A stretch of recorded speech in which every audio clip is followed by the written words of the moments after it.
मृत्यु के बाद की यात्रा का यह चौथा पड़ाव, जहां आत्मा का सामना होता है उसके ही कर्मों से और उन आंखों से जो कभी झपकती नहीं, चित्रगुप्त की आंखों से।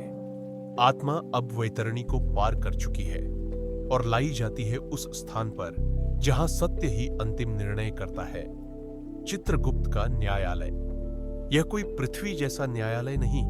यहां न कोई सिफारिश चलती है, न ही कोई रिश्वत, केवल कर्मों का तटस्थ लेखा जोखा होता है। चित्रगुप्त, जिन्हें स्वयं ब्रह्मा ने बनाया था आत्मा के हर विचार, हर कर्म, हर भावना को एक सूक्ष्म ग्रंथ में संजो कर रखने के लिए। वो जो तुमने चोरी छिपे किया वो भी लिखा गया है।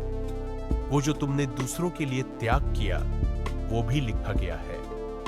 चित्रगुप्त आत्मा को उसका ही जीवन दिखाते हैं, एक के बाद एक दृश्य, जैसे कोई चलचित्र चल रहा हो। तुम देख रहे हो कैसे तुमने अपने स्वार्थ के लिए किसी का अपमान किया, कैसे तुमने असहाय को नजरअंदाज किया और कैसे तुमने किसी अनजान को निस्वार्थ भाव से मदद दी। अब कोई बहाना नहीं, अब कोई मुंह छुपाना नहीं। आत्मा स्वयं स्वीकार करती है, हां, यह मैंने किया था।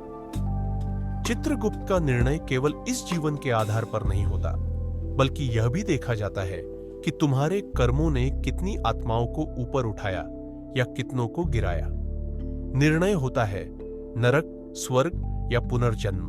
और यदि आत्मा की चेतना अब भी अशांत है तो उसे भेजा जाता है पुनः जीवन चक्र में, ताकि वह सीख सके, समझ सके और सुधर सके। और इस तरह आत्मा अपने ही कर्मों के आईने से गुजरती है चित्रगुप्त के न्यायालय में। यहां ना कोई आरोप है, ना कोई वकील, केवल सत्य है और वही अंतिम आदेश देता है। तुम जो भी कर रहे हो, कोई देख रहा है, कोई लिख रहा है, और वही तय करेगा मृत्यु के बाद तुम्हारा अगला रास्ता। इस श्रृंखला की अगली वीडियो में हम जानेंगे आत्मा मृत्यु के बाद 31 से 40 दिन किस अवस्था से गुजरती है।